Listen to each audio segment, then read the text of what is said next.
vamos lá, queridos. O que acontece? Logo que o fisco, a autoridade administrativa, ela constitui o crédito tributário, ou seja, realiza o lançamento, imediatamente o contribuinte é comunicado.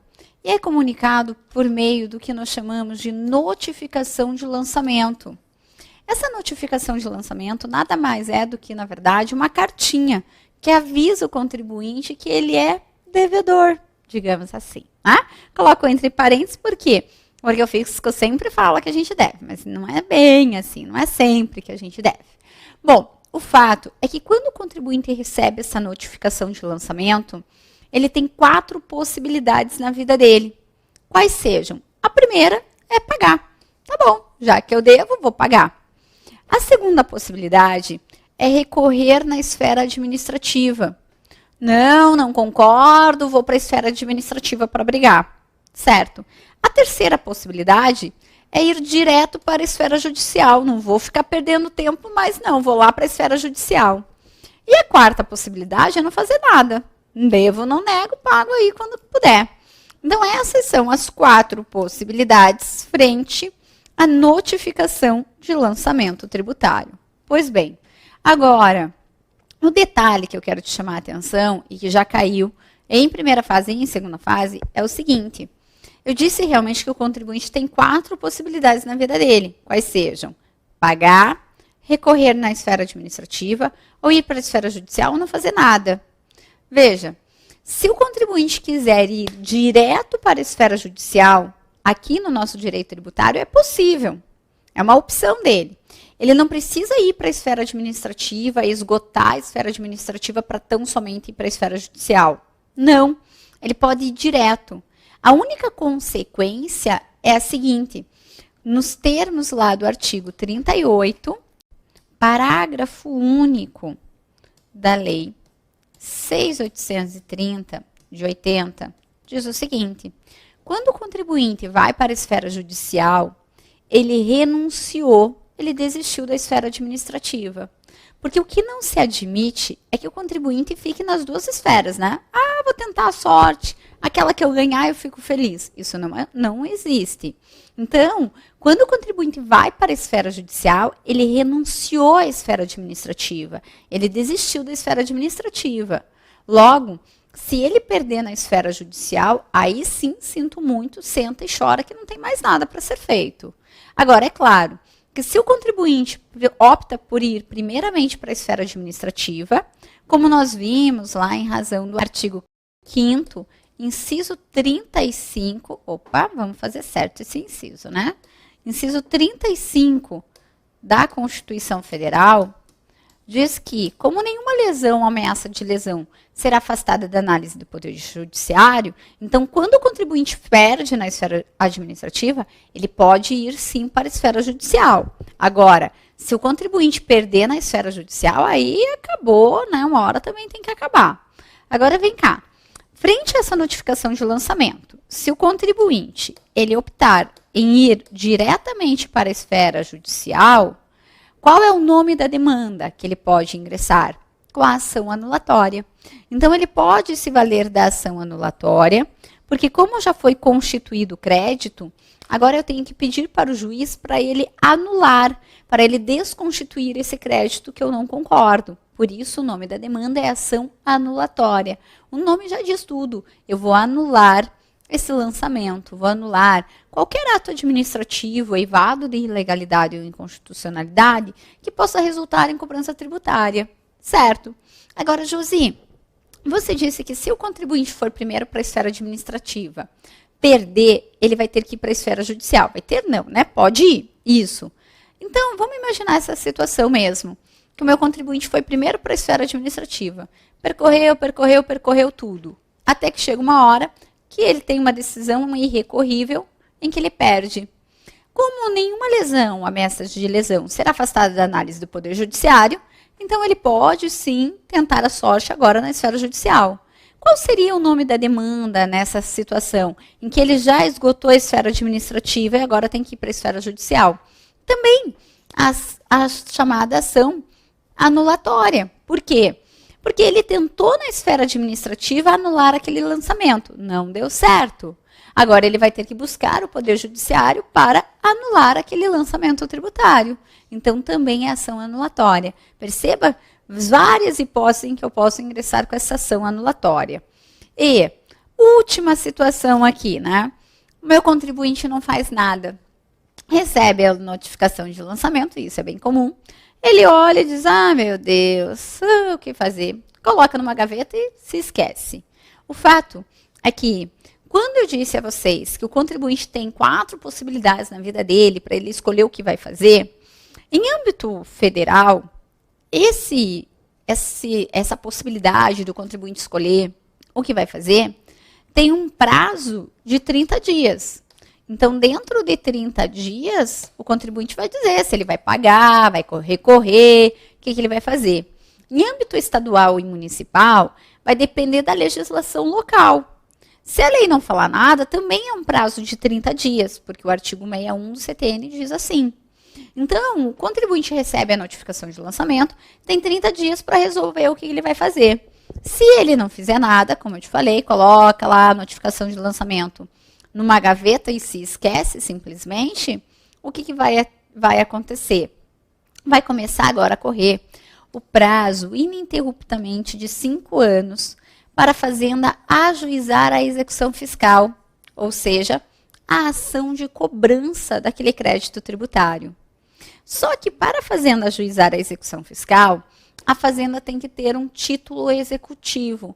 E que título executivo é esse? É a chamada CDA, Certidão de Dívida Ativa. A CDA inscreve em dívida ativa o nosso contribuinte. E aí, essa inscrição em dívida ativa, ela pode ocorrer mesmo aqui, no 31º dia. Logo depois que passou o prazo e o contribuinte não fez nada, imediatamente ele já pode ser inscrito em dívida ativa. Tá bem. Só que a execução fiscal ainda pode demorar. O fato é que se meu contribuinte já está inscrito em dívida ativa, eu ainda assim posso me valer da ação anulatória, que aí eu anulo o lançamento e anulo a inscrição em dívida ativa.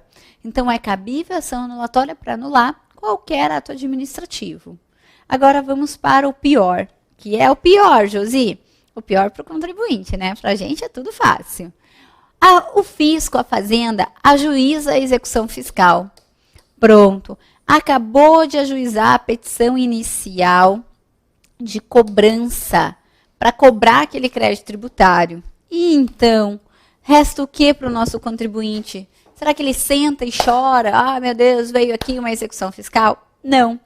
Depois de ajuizada a execução fiscal, só para você ter ideia, o contribuinte tem aí, no mínimo, 4 possibilidades de defesa. Sendo as 2 mais comuns frente à execução fiscal, as seguintes: os embargos à execução fiscal, a exceção de pré-executividade, a ação anulatória e ainda posso pensar em um mandado de segurança repressivo.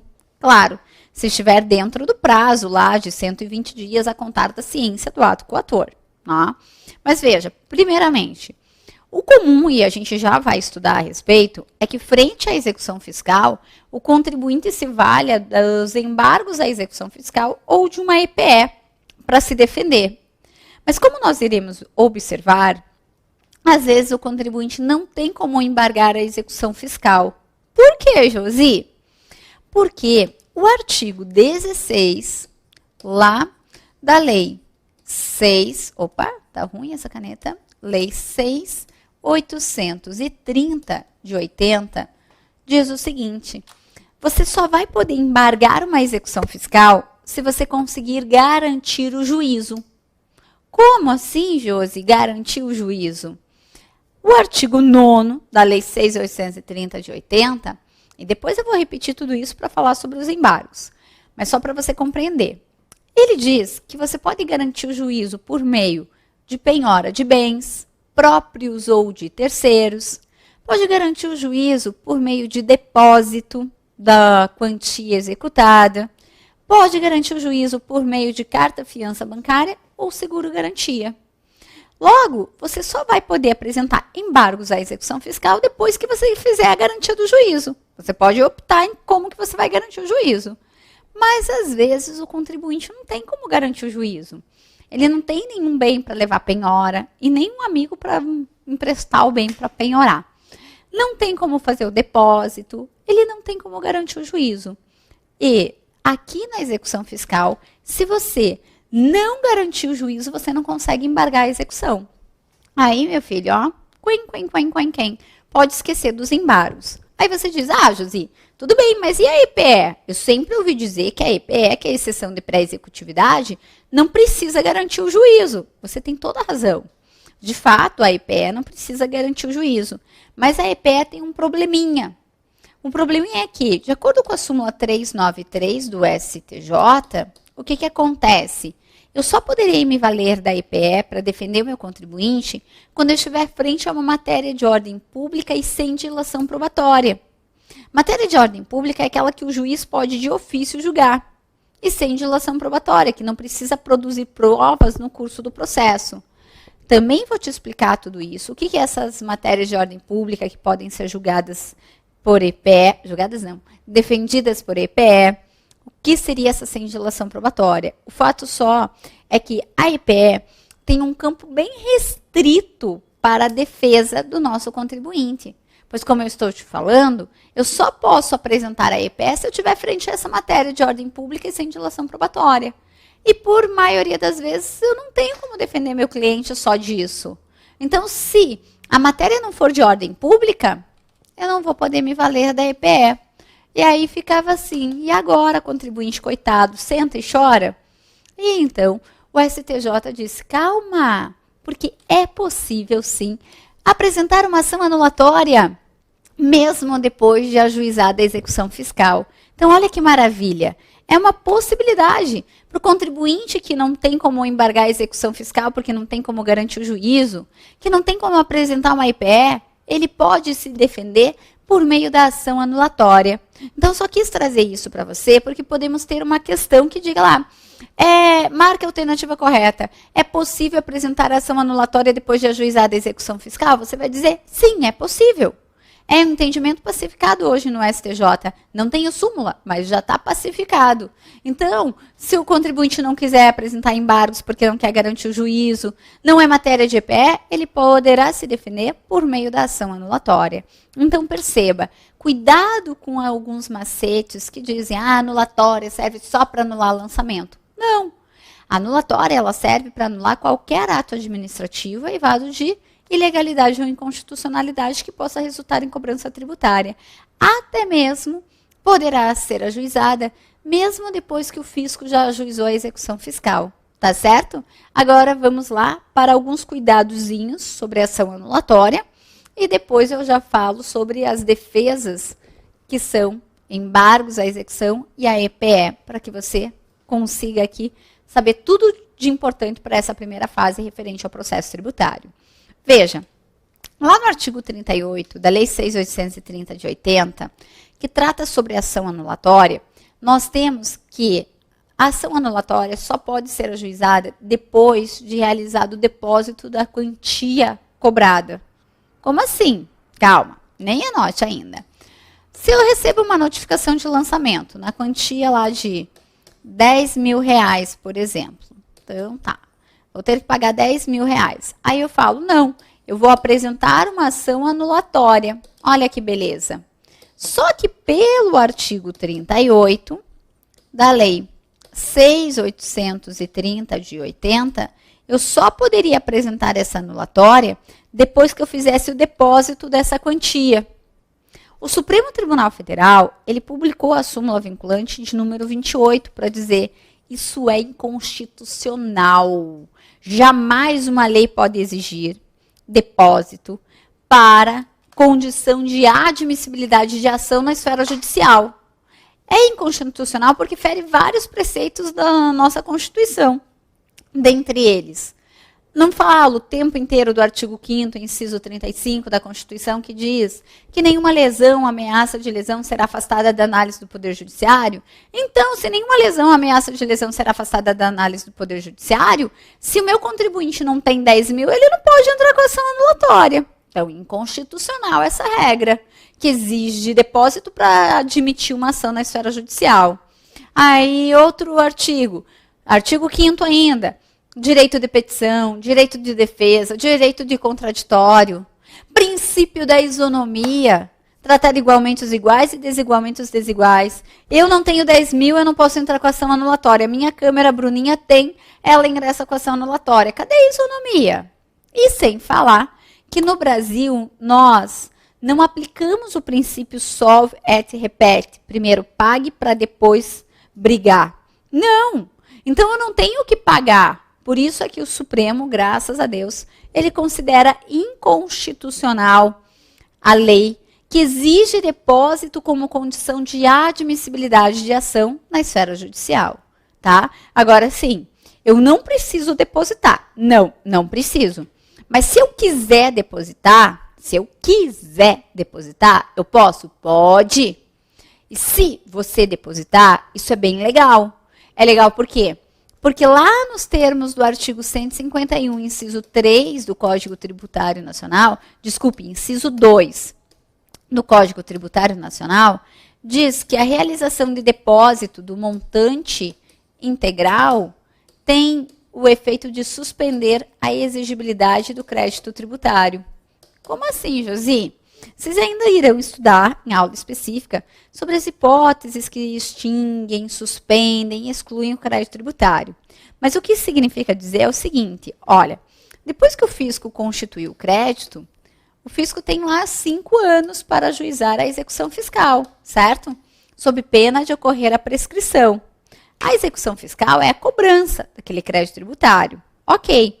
Só que aí, se o meu contribuinte, frente a essa notificação de lançamento, apresenta ação anulatória, essa ação anulatória pura e simples, do jeitinho que está aqui, ela não muda em nada o fato do fisco ajuizar a execução fiscal.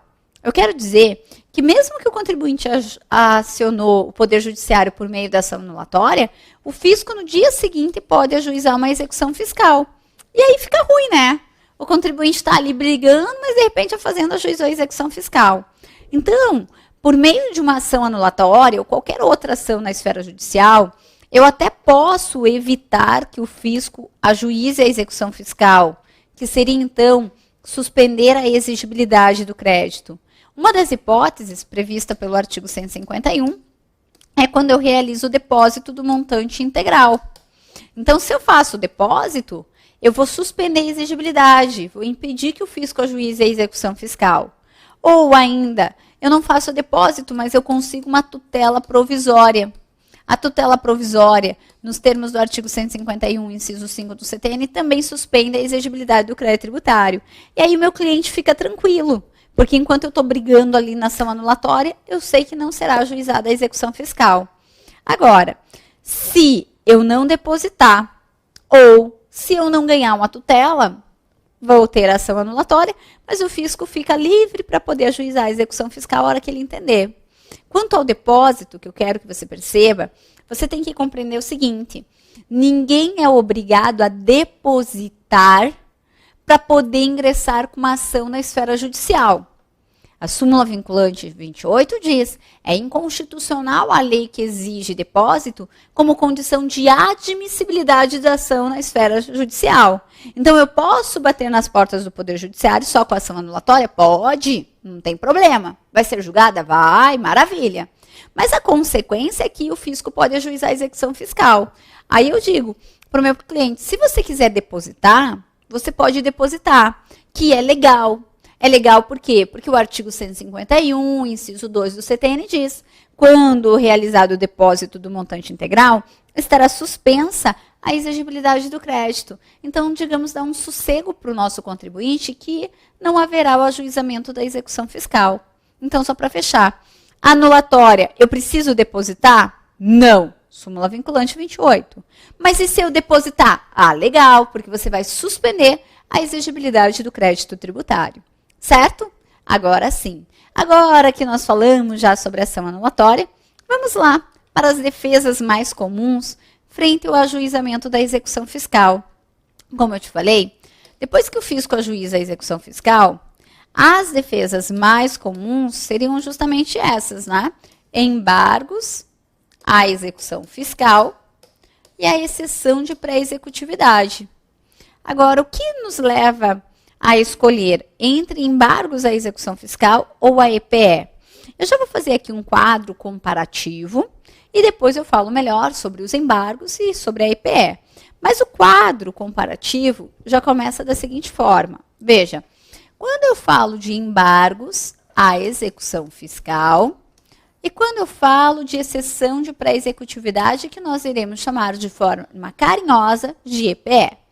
Os embargos à execução fiscal é uma ação nova, é uma ação de defesa do contribuinte. Como, Josi? De modo que a execução fiscal vai correr em autos distintos dos embargos à execução fiscal. Então, a execução fiscal ganha um número, e quando o contribuinte vai se defender por meio dos embargos à execução fiscal, é uma ação nova, ganha outros números. É claro que vai ser distribuído por dependência aos autos de execução fiscal. Então, os embargos à execução vai correr em autos apartados à execução fiscal, porque tem que ser julgada pelo mesmo juízo, claro. Mas então já começa por aí. É uma ação, os embargos à execução fiscal. A EPE é uma simples petição. Se a EPE é uma simples petição, olha o que acontece. A EPE ela vai ser protocolada nos mesmos autos da execução fiscal, porque ela é simples petição. Então, já diria que a EPE ela sai em vantagem aos embargos à execução nesse ponto, porque se é uma simples petição, eu não preciso distribuir, eu não preciso pagar custas, enquanto os embargos à execução fiscal é uma ação nova, vou ter que distribuir, vou ter que pagar custas. Então, a EPE sai na frente, digamos assim, porque é uma simples petição.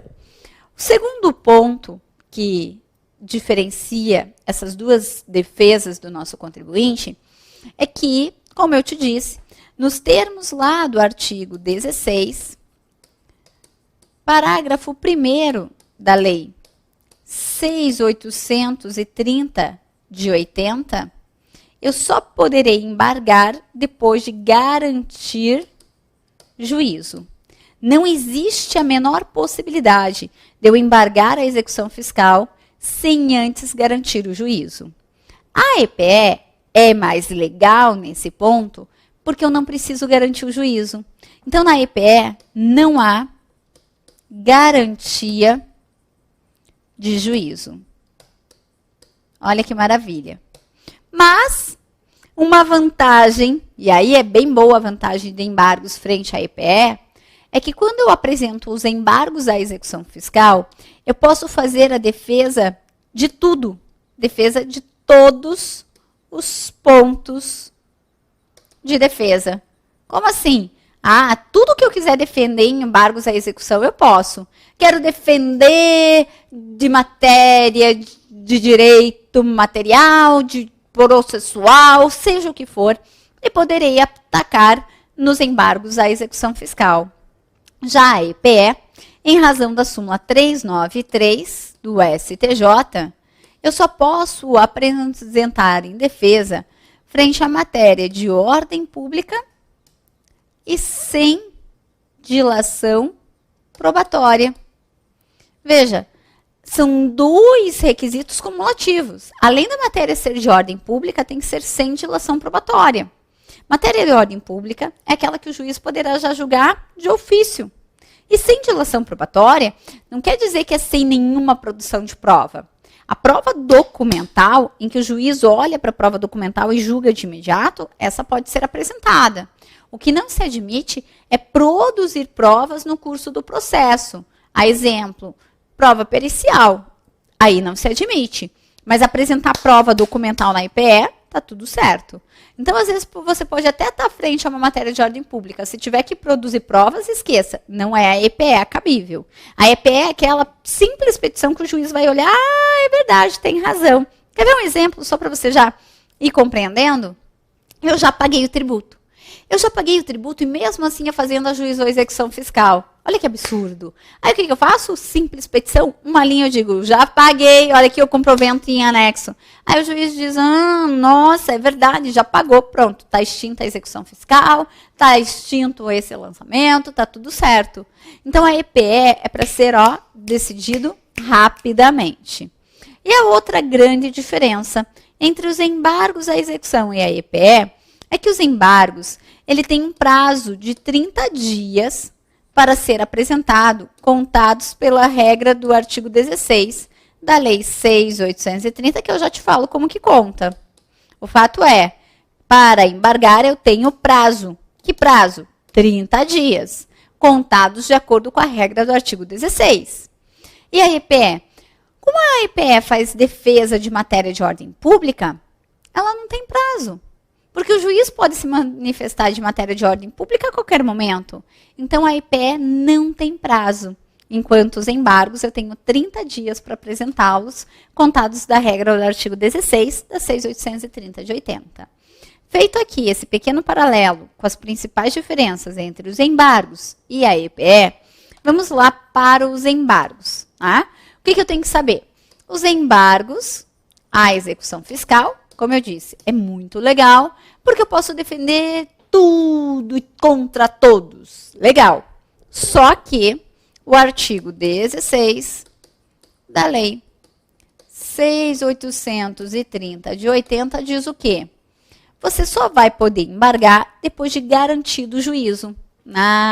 Então, para poder apresentar os embargos, primeiro eu tenho que garantir o juízo. Eu vou garantir o juízo por meio do quê? Aí vamos lá. O artigo 9º diz, você pode garantir o juízo por meio de penhora de bens. Então, pode garantir por meio de penhora de bens.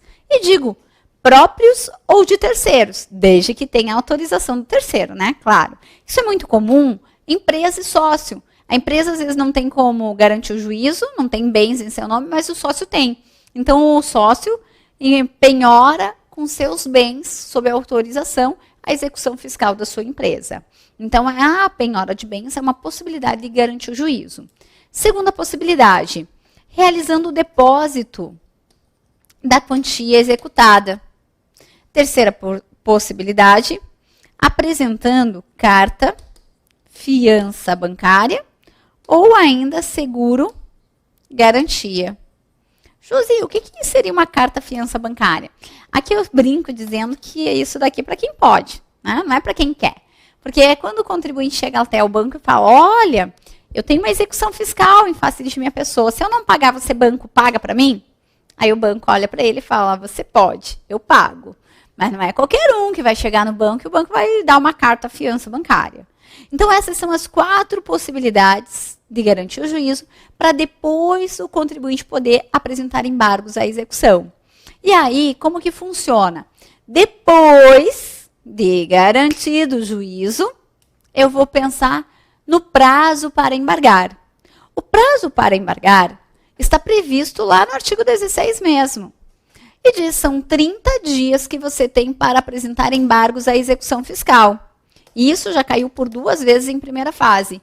Mas são 30 dias contados da onde? Não adianta só você falar de prazo para mim e falar, você tem 30 dias. Tá, 30 dias da onde? Você tem 30 dias a contar dependendo da garantia do juízo. Como assim? Veja, se você realizou a penhora de bens, você tem 30 dias para apresentar embargos à execução contados da intimação da penhora. Contados da intimação da penhora. Da intimação da penhora. Veja, aquele momento em que você abre a porta e olha para o oficial de justiça e diz, oi, tudo bem? Ele diz tudo, vim intimá-lo da penhora. Naquele momento começa a correr o prazo de 30 dias para você apresentar embargos à execução. Não é da juntada aos autos do mandado de intimação. Se você ficar esperando essa juntada, perdeu o prazo. Então, quando você penhora bens, você tem 30 dias para embargar contados da intimação da penhora. Abriu a porta, o oficial falou, oi, vim intimá-lo da penhora, você diz, oi, eu tenho 30 dias para embargar, então, contados dessa data. Agora veja, se você fizer a garantia por meio de depósito, atenção, você tem 30 dias para embargar contados da efetivação, ou, como preferir, da realização do depósito. Aí, assim, acabei de depositar, já começa a correr 30 dias. Não vai ficar esperando o intimado o depósito, não, que também você pode perder o prazo para embargar. Então, depositou, quantos dias você tem para embargar? 30 dias. 30 dias contados da onde? Da efetivação, da realização do depósito. E se você fizer a garantia por meio de carta fiança bancária ou seguro garantia, aí sim, você terá 30 dias para embargar, contados da juntada da prova nos autos sobre aquela carta fiança bancária ou seguro garantia. Então, veja como o prazo para embargar é sempre o mesmo, 30 dias. Mas a depender da garantia de juízo, ele pode mudar a data de início. Se você faz penhora, 30 dias a contar da intimação da penhora. Se você faz depósito, 30 dias da realização no depósito. Se é carta fiança bancária e seguro garantia, 30 dias da juntada da prova nos autos da carta fiança bancária do seguro garantia. Certo? Tranquilo? Então, queridos, vamos para mais um bloquinho bem pequenininho, só para a gente terminar com calma essa parte do direito processual tributário, para você perceber como é legal o processo tributário. Não estou achando, não. É sim. É sim quando você vê uma coisa que é fácil de acertar, que é garantido. Tenho certeza que você vai amar na sua prova. Então, não sai daí, não. Vamos para um quinto bloquinho para eu fechar o processo tributário. Prometo que será bem rapidinho.